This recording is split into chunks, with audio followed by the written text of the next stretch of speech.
Joey. Welcome back to another video. Sorry this one's coming at you a little late today, but I needed to take a nap and get all set for this finale. Unfortunately, the week got away from me because work kept me very busy this week. But the good news is, we are literally an hour and 30-ish minutes from the release of the Penguin Season 1 finale. But the good news is, even though we waited this long to it, I know that you guys want to hear my thoughts on the Penguin episode 7. So I'm going to make sure that you get to hear my thoughts on the penultimate episode. This video is coming at you right before you watch the episode. So if you guys need a recap before watching the new episode tonight, watch my review. Make sure you hit that like, share, and subscribe. And without further ado, let's talk about the greatest show on television today. A show so great that you can literally rock a suit and tie every time, make mom spaghetti, because there's vomit on his sweater already, and we're ready to have those Italian dinners. Grab your guns, hide your kids, hide your wife, because this show ain't for kids, but you can watch it with your wife if you want. But we are here to talk about the Penguin episode 7, the penultimate episode, and as we knew from the trailers, it was about to go down. And here we go. Or no, sorry, we need a better traditional intro for that. Give me a second. No, and now, here we go. Perfect. Gotta get our Heath Ledger in there.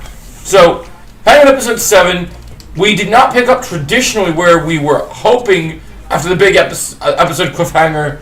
We saw elements of the cliffhanger, but we didn't fully verify from the cliffhanger from the previous episode where Sophia had the Jason Todd crowbar, like we were expecting she's gonna kill Vic and Francis, Oz's mom. But I want you guys to stick. Without this review, we're gonna be talking about something that sets up the finale that's very important, and that thing is there's a line in episode 6 that Oz says to Vic when he sends him to go get his mother and protect her. He says, "You gotta take care of my mom. She's all I got. She's what keeps me good." Now, the reason that's so important is, as we enter this finale, I believe Oz setting up the Batman 2. This motherfucker's going to get that top hat by the end of this episode. Well, not this episode. So, episode 7 is called the top hat, but episode 8, the finale, you're going to see him get the top hat and emerge. We'll go from Oz to full-blown Penguin at this point. We might even get the umbrella in this finale. But that being said, even though this episode is called Top Hat, the reason it's called Top Hat is actually, this episode is actually 50-50 present day, and also it features flashbacks. We see young Oz. And I forget what the actor is, but the young Oz actor did such a great job. Child actors are getting better and better these days, and I have to say, like Jeff Goldblum says, pat on the back. Like, it's so good. And the reason they call it Top Hat is when Oz wanted to spend time with his mother, he used to watch a famous old Charlie Chaplin type films, and one of them he was a guy kind of doing tap dancing and rocking and all these fancy bougie clothes and wearing his top hat, and so you got to see that, and we got to see Oz's brother in this episode. He kind of left them in the sewer after they kind of built this bond where we know Oz had been telling Vic all about his old friend when he was younger, someone he looked up to as a model, Rex Calabrensis. And here we saw Rex Calabrensis in live action for the first time ever. And so as we go through, we kind of see that flashback. We see the relationship between Oz and his mom. We kind of get to pick up the pieces of how Oz becomes who he is. And then throughout this episode, Sophia is trying to tell Francis, while she has her in custody, even though she's treating her more like an okay person and not a prisoner. But while this is all going down, Oz is looking for Francis, but Oz ends up encountering Salvatore Maroni. This is the freaking best part of this episode. This episode is a good episode, but the best thing in this episode that happens, which we'll dive into later, but let's talk about Sophia. So Sophia is going through, trying to convince Francis that she wants to ruin Oz's life, and this is setting the tone for the finale. We get little scenes of Julian, and I want to mention this to you guys. I don't think Julian is really in this, is a real character in this show. When we first saw him in episode 4, I said, okay, at Arkham, he looks like a real doctor, and he's going to be probably some important Batman character that they brought in to set up the Batman 2. I now think that because, remember, even though Sophia was sent to Arkham for the crimes she committed, and she said that she wasn't crazy, they drugged her up and did a whole bunch of stuff to her when she was at Arkham. And I'll be honest, I think even though she's a Gigante now, I think that all the Falcones are a little crazy. And I think that even though she didn't commit the crime that she was being accused of, I still think Sophia was crazy before that. And I think that she deserved to be put in Arkham. And that's why when she's in Arkham, and when the doctor was nice to her, it's because while she was in Arkham, her head went cuckoo, and this person, because one thing that's very suspicious to me, guys, is Julian never has a scene in this show with anyone other than Sophia.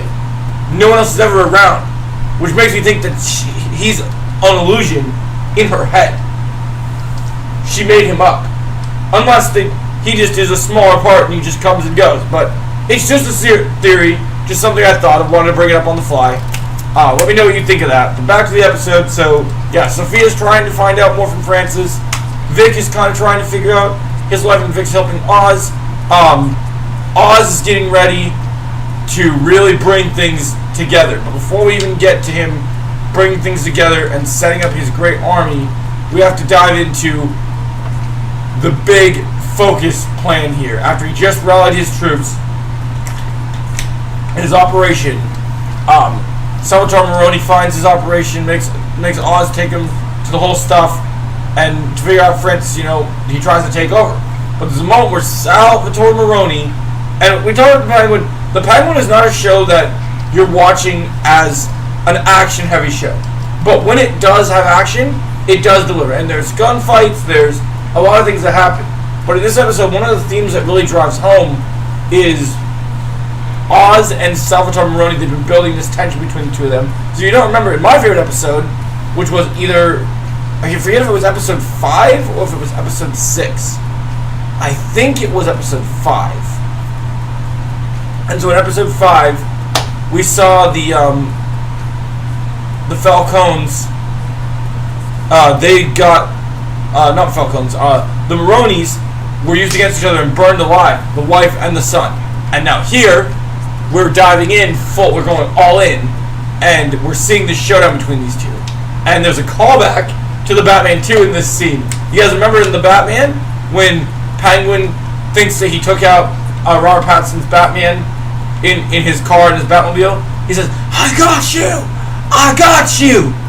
In this scene, since we're past now at the 8-minute mark, he says, with a gun to Salvatore Maroni's head, in a very Arkham kill screen in the games, while shooting him, he says, "I fucking got you! I got you!" And it was beautiful. The fight between these two dudes. I mean, Clancy Brown is a freaking mammoth in this episode. The dude is, we see him in a lot of voice roles, but when he's in live action, this dude may be old. Do not fuck with this dude, bro. Do not fuck with Clancy Brown. He is a menace. And he does a great job with Salvatore Maroni. And while I'm sad Salvatore is dead, this story has to focus on certain characters, and they did this character justice, and I think this was a fitting end for him, for Oz to brand himself a cold-blood killer and kill his rival. Because this is a gang show, and all the gangs in Gotham need to band together and face off. And I think they did that well. So, I love the Penguin. Episode 7, it's a great penultimate episode. We get set up where we need to go for the next episode, and now we're ready for the finale. Now, before the finale comes out, I want to tell you guys something. Now, I want you to set your expectations accordingly for the finale, because one thing I want you to know is, if you're expecting Robert Pattinson to make a cameo to set up the Batman 2, don't expect it. I know it will be great, but what I want you to know is, my friend Retrolad actually had a theory about why Batman is not present. And we think after his big fight with the Riddler thugs, he's actually healing up during the time jump, since this happens right after the Batman. But also, they really don't want Batman in this because they want you to focus on how dangerous and ruthless the Penguin is. They want Batman to see Oz as he fully emerges as the Penguin. But I will say that I do think that even though we don't know what the next big spin-off show, even though there's rumors of a Joker show, which is confirmed by James Gunn not to be happening, so thank God, whatever the next show is, we'll dive into the next character.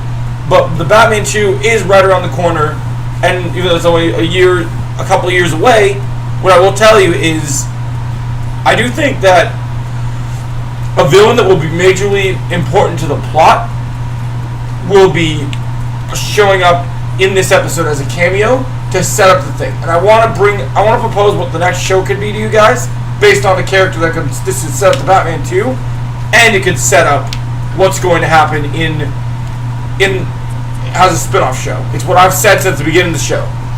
We're doing these villain shows and we're focused on villains that everyone loves. I heard rumors that the actor from the first Venom and Rogue One movie, if you're familiar with Riz Ahmed, who is most known for playing Riot and playing the pilot Bodhi from Rebels, I think he may be secretly playing Two-Face in the Matt Reeves universe. And I think that this show might show us Two-Face and end with him debuting. And maybe we set up a Harvey Dent show. Think about it. In the Batman Part 1, or just the first movie, the Riddler kills the DA.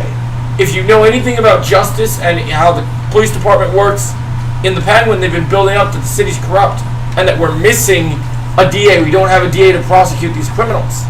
We need a DA. Who better in the story to send the narrative into swing with Batman fully at large now than to introduce Harvey Dent, like Joker says.